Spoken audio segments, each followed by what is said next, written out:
दोस्तों, जब भी बात बिहार की आती है तो हमारे दिमाग में एक ऐसी राज्य की तस्वीर बनती है जो काफी पिछड़ा हुआ है और यहाँ पर गरीबी, बेरोजगारी, पलायन, बैड गवर्नेंस और अपराध के साथ भ्रष्टाचार ने इसे खोखला कर दिया है।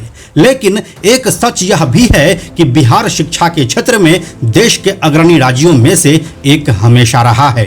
चाहे यहाँ से मेडिकल और इंजीनियर छात्रों का चयन होना हो या फिर सिविल सर्विसेज में बाजी मारकर आईएएस और आईपीएस बनना, बिहार भले ही पॉलिटिकल लेवल पर कितना ही पिछड़ा क्यों ना हो, लेकिन यहाँ के लोगों का जज्बा कभी कम नहीं हुआ है। वैसे तो इस बात की कई कहानियां हैं, लेकिन एक कहानी जो इस वक्त सबसे ज्यादा चर्चा बटोर रही है वो है मानवी मधु कश्यप की। मानवी मधु कश्यप इस पिछड़े से राज्य की एक प्रगतिशील ट्रांस वुमन है जो बिहार में दरोगा बनकर इतिहास रच दी है। आज के इस वीडियो में हम मानवी मधु कश्यप की आपको वो कहानी सुनाएंगे जिससे आप काफी कुछ सीख सकते हैं। एक ट्रांस पर्सन को अपने लाइफ में क्या कुछ नहीं सहना पड़ता है। मानवी मधु कश्यप को भी कभी लोगों ने किन्नर कहा, कभी छक्का तो कभी हिजड़ा। वह घर घर जाकर बधाइयां भी मांगी, लेकिन फिर सिर्फ 23 साल की उम्र में ही वह दरोगा यानी कि सब इंस्पेक्टर भी बन गई। क्या है मानवी मधु कश्यप की पूरी कहानी, आइए आपको बताते हैं बिल्कुल शुरू से। हेलो एंड नमस्कार, मेरा नाम है प्रशांत और आप देख रहे हैं बेजोड़जोरा.com का यूट्यूब चैनल। दोस्तों, मानवी मधु कश्यप का जन्म बिहार के बांका जिले के पंजवारा गांव में साल 2001 में हुआ था। वह अपने माता पिता की चौथी संतान थी, जिसमें उनके अलावा 2 भाई और 1 बहन है। मानवी मधु कश्यप पैदा तो एक लड़का के रूप में हुई थी, लेकिन समय के साथ उसके शरीर में बदलाव आता गया और वह एक लड़की की तरह सामने आती गई। खैर, स्कूली पढ़ाई तक तो उसके शरीर ने कोई आकार नहीं लिया था, जिसकी वजह से वह 10वीं तक की पढ़ाई गांव में ही कर ली। लेकिन जब वह 11वीं और 12वीं में गई तब उसके शरीर ने आकार लेना शुरू कर दिया। मधु के बारे में उसकी मां को पता चल चुका था, लेकिन उनके पिताजी के मन में उसके एक्सेप्टेंस को लेकर सवाल खड़े होते रहे। जब उसे लगा कि परिवार और समाज में उसकी वजह से इज्जत पर आंच आ सकती है, तब वह अपनी बहन के पास पश्चिम बंगाल के आसनसोल चली गई। उसके बहन और जीजा काफी प्रोग्रेसिव सोच के थे, जिन्होंने मधु को अपने पास रखा और उनकी पढ़ाई कंटिन्यू रही। इसके बाद मधु को आसनसोल में उनके जैसे ही कुछ दोस्त भी बने, जिनके साथ वह बेंगलुरु चली गई। अब बेंगलुरु में मधु के साथ वो हुआ जो वह कभी करना ही नहीं चाहती थी, लेकिन समय की मजबूरी ऐसी थी कि मधु इन सब चीजों से खुद को अलग भी नहीं कर सकती थी। बेंगलुरु में मधु अपने किन्नर समाज के साथ रहने लगी। वहां पर उसके गुरु ने भीख मांगकर और बधाई गाकर पैसे कमाने का आदेश दे दिया। इसके बाद मधु उनके सामने रोने लगी और बोली कि मैं घर का सारा काम कर लूंगी, लेकिन ये काम हमसे मत करवाइए।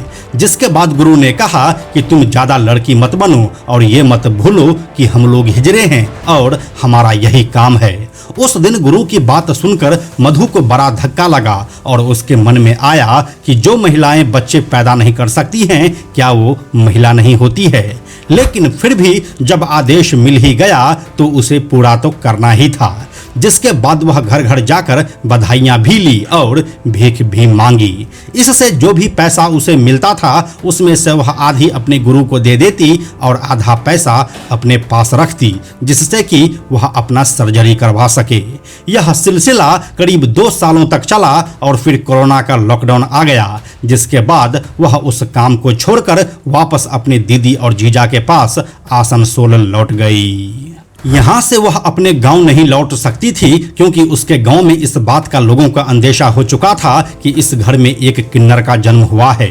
इसलिए वह अपने परिवार की इज्जत की खातिर वापस नहीं लौट सकती थी। लेकिन इसी दौरान उसे पता चला कि पटना के नजदीक ही दानापुर में एक गरिमा गृह खुला है, जहाँ पर हमारे जैसे लोग रहते हैं। इस गरिमा गृह की देखरेख ट्रांसजेंडर कार्यकर्ता और दोस्ताना संस्था चलाने वाली रेशमा प्रसाद करती है।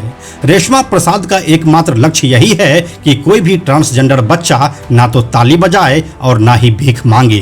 वो चाहती है कि सब पढ़ें और सामान्य जिंदगी जिए। क्योंकि पटना शुरू से ही प्रतियोगी विद्यार्थियों के लिए एक गढ़ रहा है, ऐसे में मधु भी प्रतियोगी परीक्षाओं की तैयारी करने की सोची। लेकिन उसके लिए जब वह कोचिंग सेंटर्स को अप्रोच करती तो वहां से उन्हें निराशा ही हाथ लगती और कोई भी इंस्टीट्यूट उन्हें अपने यहाँ एडमिशन नहीं देता। ऐसे में रेशमा प्रसाद ने ही पटना में दरोगा की तैयारी करवाने वाले गुरु रहमान से बात की, जिसके लिए वो खुशी खुशी राजी भी हो गए। जिसके बाद साल 2021 से मधु ने गुरु रहमान के साथ मिलकर तैयारी शुरू कर दी। रहमान सर ने उसे न सिर्फ पढ़ाया बल्कि फीस भी नहीं ली और किताब कॉपी खरीदने के लिए भी पैसे खुद दिए।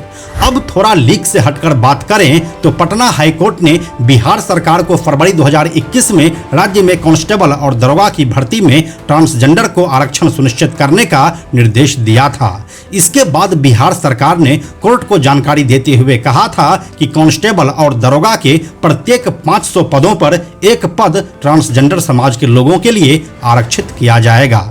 इसी का फायदा मधु को मिला और वह सितंबर 2023 में जब भर्ती निकली तो फॉर्म भर दी।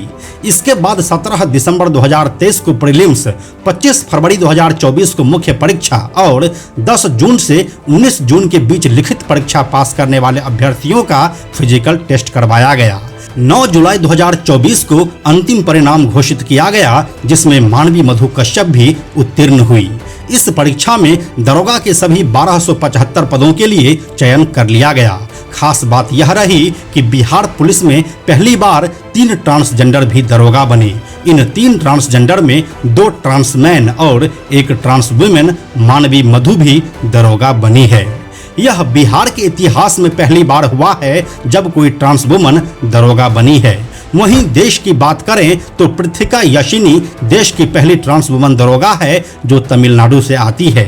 वह साल 2015 में ही अपनी परीक्षा पास कर चुकी थी, लेकिन उन्हें अपनी पोस्टिंग के लिए 2 सालों तक कोर्ट में केस लड़ना पड़ा, जिसके बाद वह साल 2017 में ऑफिशियली दरोगा बनी। अब अगर वापस मानवी मधु कश्यप की बात करें तो दरोगा बनने के बाद वह अपने सपने के दायरे को और बढ़ा चुकी है। अब उनका लक्ष्य है कि वह यूपीएससी की परीक्षा पास करके आईएएस बने। तो यही थी मानवी मधु कश्यप की पूरी कहानी, जो कई लोगों को अपने सपनों से लड़ने की ताकत देती है। इस कहानी के बारे में अपनी राय आप हमें कमेंट सेक्शन में लिखकर जरूर बताइए। और अगर आप मर्डर मिस्ट्री कहानी को देखने में दिलचस्पी रखते हैं तो जेसिका लाल का मर्डर केस यहां पर क्लिक करके देख सकते हैं, जो कि काफी दिलचस्प है। हम जल्दी मिलते हैं आपसे एक नए कहानी के साथ। यह वीडियो अगर आपको पसंद आया तो इसे लाइक और शेयर जरूर करें। आने वाले वीडियोस के लिए बेजोड़ जोड़ा को सब्सक्राइब करके बेल आइकन को टच करना ना भूलें। Thank you so much.